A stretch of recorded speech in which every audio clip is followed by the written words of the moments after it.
जय सिया राम प्रेमी भक्तों, हरि भक्तों को मेरा प्रणाम। भक्तों, अपने मन की शक्तियों को पहचानें, अर्थात अपने मन को एक ठोस अवस्था में रखने की कोशिश करें। मन चलायमान है, प्रतिक्षण इधर से उधर उधर से इधर भटकता रहता है। तो इसी संदर्भ में एक रोचक कहानी, बहुत ही रोचक कहानी है जो कि मन के ठहराव पर विस्तृत वर्णन देती है। आप इसे ध्यानपूर्वक सुने और इसका आनंद लें। एक समय की बात है जब एक गुरु शिष्य को ज्ञान दे रहे थे, अर्थात शिष्य गुरु से ज्ञान अर्जन कर रहे थे। तो काफ़ी समय हुआ, काफ़ी महीने निकले और ज्ञान की चर्चा चलती रही। शिष्य के मन में ऐसा प्रतीत होता था कि गुरु ने मुझे अभी बहुत कम सिखाया है। तो फिर शिष्य ने ऐसा किया कि वे अपने गुरु की प्रतिदिन जो दिनचर्या होती थी उसको फॉलो करने लग गया। अर्थात जो गुरु करते थे अपनी दिनचर्या में, प्रतिदिन की दिनचर्या में, वो शिष्य उन्हें फॉलो करने लग गया। तो गुरु प्रातःकाल जल्दी उठते थे, स्नान करते थे, भगवान ध्यान करते थे, परमेश्वर का ध्यान करते थे और नित्य क्रियाएं करते थे। वैसे वैसे शिष्य उनको फॉलो करने लग गया। तो एक दिन गुरु को अपने शिष्य की हरकत पता चल गई कि मेरा शिष्य मेरी नकल उतार रहा है, कि मैं जो कार्य कर रहा हूँ वह कर रहा है। तो यहाँ पर एक दिन उस शिष्य को पकड़ने के बाद शिष्य ने जानने की कोशिश की कि गुरु जी आपने मुझको पूर्ण रूप से ज्ञान नहीं दिया, अर्थात कुछ बाकी रह गया है। तो एक दिन शिष्य ने देखा कि गुरु पेड़ पर सो रहे हैं, पेड़ की डाल पर। तो शिष्य ने भी वही किया। तो रात को सोते हुए आधी रात बीत चुकी थी। तो अचानक से एक आवाज़ हुई। तो शिष्य ने आँख खोल के देखी कि कोई गिरा है। तो शिष्य को देखा, वो शिष्य पेड़ से गिरा हुआ मिला। और उसी क्षण गुरु ने शिष्य से कहा कि देखिए, मानव जीवन है तो इसे यूं ही किसी की नकल के आधार पर आप उसके जैसे बनने की कोशिश ना करें। अपना अस्तित्व स्वयं का स्वयं बनाए। अर्थात ये बंदर की नकल चाल करना मानव जीवन के लिए सही नहीं है। अपने मन में ठहराव लाए और अपने आप को स्वयं को पहचाने। आप स्वयं क्या है, स्वयं को पहचाने। तो उस शिष्य के मन में द्वंद्व रह गया कि नहीं, मुझे गुरु की बातें कुछ समझ में नहीं आई। तो गुरु ने उसे सही तरह से समझाने के लिए कहा कि तुम्हारा मन अभी ठहराव नहीं है, तुम्हारे मन में ठहराव नहीं है। तो तुम ऐसा करो, तुम्हारे मन में जितने भी विचार आते हैं, तो वो एक झोपड़ी है पास में, जितने भी विचार आते हैं तो ये लकड़ियाँ लो और जितने भी विचार आते हैं उस झोपड़ी में डाल दिया करो। और तुम में जो ज्ञान और ध्यान की जो विचार है, उन लकड़ियों को तुम झोपड़ी के बाहर रख दिया करो। तो ऐसे करते हुए महीने भर निकला और महीने भर में वो 2 महीने में पूरी झोपड़ी भर गई। गुरु ने आके बताया, शिष्य ने आके बताया कि गुरुदेव, मेरी ये झोपड़ी पूर्ण रूप से भर चुकी है, आप आइए। तो गुरु ने देखा कि झोपड़ी पूर्ण रूप से भर चुकी थी और बाहर केवल उससे पूछा कि ये तुम्हारे मन के विचार है इतने सारे, और तुम्हारे वो ज्ञान और ध्यान की जो कल्पनाएं हैं, आपके विचार है, वो कहाँ हैं। तो शिष्य ने दिखाया, ये 26 लकड़ियाँ एकत्रित हुई है गुरुदेव, आप ही है कि देखिए। तो गुरुदेव ने यहाँ कहा कि देखो, तुम्हारे ये अनविचार है, जो तुम बहुत ज़्यादा विचार करते हो, जो तो तुमने अपने मस्तिष्क में इतना भर लिया, जो झोपड़ी के समान देखो पूरा भरा हुआ है।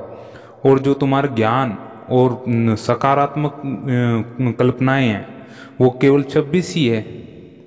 तो अब तुम ऐसा करो कि अब तुम इस जो इस झोपड़ी को भरा है तुमने अपनी लकड़ियों से, अपने विचारों से, इसको एक एक करके खाली करो। तो गुरुदेव ने आदेश दे दिया, शिष्य ने आदेश की पालना की। तो आदेश की पालना करते हुए उसे कम से कम 2-3 साल लग गए उस झोपड़ी को खाली करते हुए। यानी उसके जो एक्स्ट्रा विचार थे, ओवर थिंकिंग के विचार थे, निकालने में कम से कम उसको 2-3 साल लग गए। तो शिष्य गुरु के पास आया कि गुरुदेव झोपड़ी पूर्ण रूप से खाली हो चुकी है। तो शिष्य को देखा गुरुदेव ने और कहा कि अब जो तुम्हारे 26 वो ज्ञान और ध्यान के जो विचार है, अब तुम उन्हें एक एक करके भी नदी में बहा दो। तो शिष्य ने यही किया और उसमें कम से कम 1 महीना और लग गया, 1 साल और लग गया। तो ऐसे करते हुए वो शिष्य एक तरह से निर्विचार हो गया। अब उसके मन में कुछ भी द्वंद नहीं था। जो शिष्य शुरुआत में आया था और उसके काफ़ी मन में द्वंद थे, विचार थे, कल्पनाएं थी, काफ़ी सवाल थे, तो अब वो निर्विचार हो गया था। अर्थात कहने का मतलब, एक जो गर्भावस्था से निकलकर जो शिशु उत्पन्न होता है माँ की गर्भावस्था में, तो वो जो बच्चा है जिसमें निर्विचार है, तो वो सत्य असत्य से परे है, केवल उसमें यही केवल निर्विचार है एक तरह से। तो मनुष्य भी उसी रूप में एकदम निर्विचार होना बहुत आवश्यक है आज के जीवन में, कि आप उस अवस्था को पहचाने जहाँ पर कोई कल्पना नहीं है, कोई विचार नहीं है। तो उस अवस्था में जाने की आप कोशिश कीजिए। वर्तमान जीवन में ओवर थिंकिंग मनुष्य की एक बहुत जटिल बीमारी सी हो गई, क्योंकि काफ़ी लोग छोटी छोटी बातों को इतना गंभीर रूप से अपना लेते हैं, इतनी गंभीर रूप से सोच विचार करते हैं कि वो उनके एक स्ट्रेस का माध्यम बन के और वो डिप्रेशन में आ जाते हैं। तो भक्तों, आप समझने की कोशिश कीजिए कि मानव का जो मन है उसको ठहराने में कम से कम काफ़ी समय लगता है। और जो साधु संत है अपना प्रारंभिक जीवन, जब आध्यात्मिक जीवन शुरुआत करते हैं, तो इस मन को ठहराने के लिए कई क्रियाकलाप करने पड़ते हैं उनको। मन को ठहराने के लिए उनको कई तप करने पड़ते हैं, अपने शरीर को कष्ट देने पड़ते हैं। प्राचीन काल में कई तप करने, अर्थात आप समझिए कि वर्तमान जीवन में मन को ठहराने का तरीका एक ये माना गया है कि आप उपवास रखें। अर्थात एक ऐसा उपवास रखें, आंतरिक उपवास, जिस पर आप ना तो कुछ खाएंगे और ना तो कुछ सोचेंगे। कौन से? नकारात्मक विचार, बिल्कुल। वो उस सोचेंगे तो वही विचार सोचेंगे उस दिन, कि जिस दिन आपको सिर्फ सकारात्मक विचार आए। ये आप उपवास रखने जब लग जाएंगे तो आप ये समझ के चलिए कि आपने उस आध्यात्मिक सीढ़ी पर चढ़ने का पहला कदम, स्टेप यानी आपने पार कर लिया।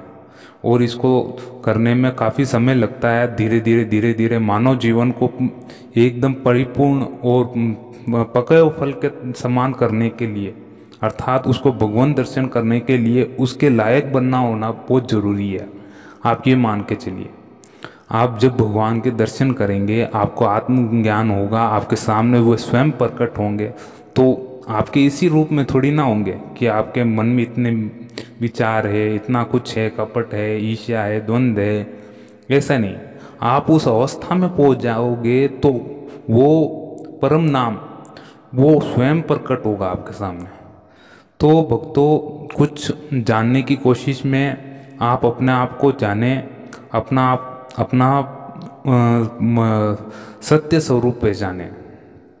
तो ये वीडियो आपको कैसा लगा, आप कमेंट सेक्शन में जाके ज़रूर कमेंट कीजिए। वीडियो अच्छा लगा हो तो लाइक करना ना भूले, और अच्छी रोचक जानकारियाँ हम आपको देते रहेंगे। नाम जप के बारे में काफ़ी वीडियो बना चुके हैं हम, बम मुहूर्त में क्या करना चाहिए, तो आप हमारी पुरानी वीडियो ज़रूर देख सकते हैं। तो मिलते हैं भक्तों नेक्स्ट वीडियो में। जय सिया राम।